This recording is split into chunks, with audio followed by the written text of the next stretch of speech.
Hi everyone, welcome to the second week of our summer series, a second book. Our book for this week is How to Do Nothing, Resisting the Attention Economy by Jenny Odell.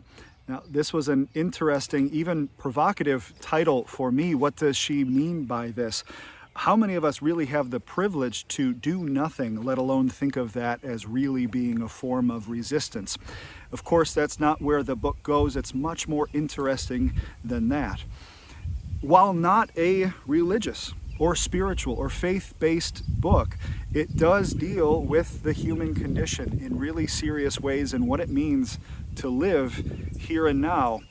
And it touches on a lot of things that we've talked about before, but are of supreme importance in our spiritual health and well-being, our relationship with God, one another, and creation. So this attention economy has to do with everywhere our attention goes, and in fact, the entire economy that has developed around competing over our attention, monetizing our attention, and all those things that are at work to keep us envious and inflamed and angry and distracted.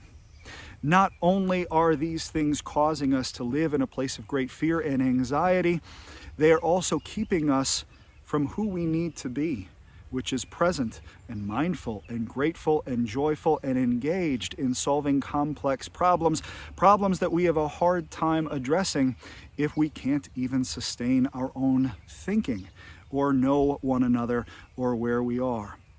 Some of this has to do with rest, yes, and so this is going to be familiar. Our Sabbath patterns of rest in creation as an act of justice for everyone, as a way of resisting the empire, as a way of being who we were created to be.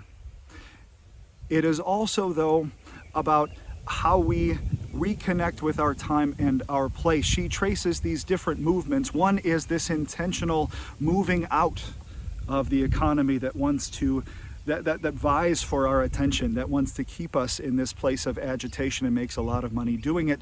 Opting out of that, which is often that doing nothing, is often harder and takes more work and more intention than just going with the flow. Another is a movement outward to connect with the people and the things that are actually around us. And another is a movement downward to place, a rooting where we are. There is also a way of getting out of the noise.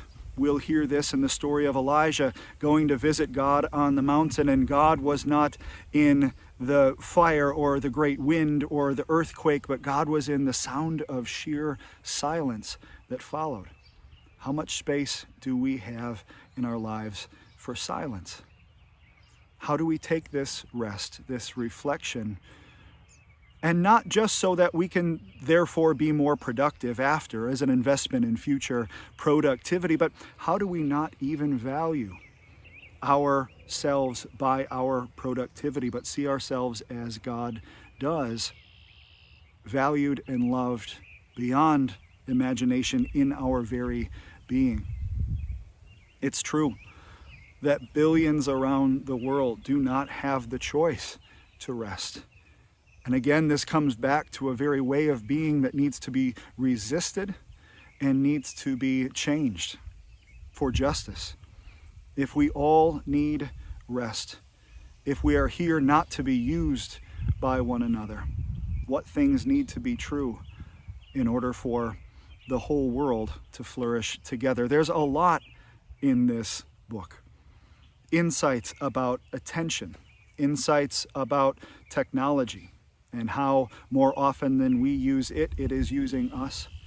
Connections about rootedness and nature and place and community and all these things that are at their heart the work of faith and part of our discipline too. We will see where all this goes on Sunday, but in the meantime, we hope you are well, and wherever this catches you, whether you join us live in person, live online, or whenever this reaches you, be well.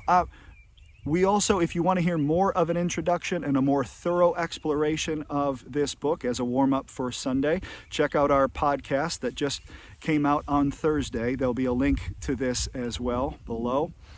Again, however you find us, we hope it inspires you and helps in some way. Be safe and be well. We'll see you again soon. Bye-bye.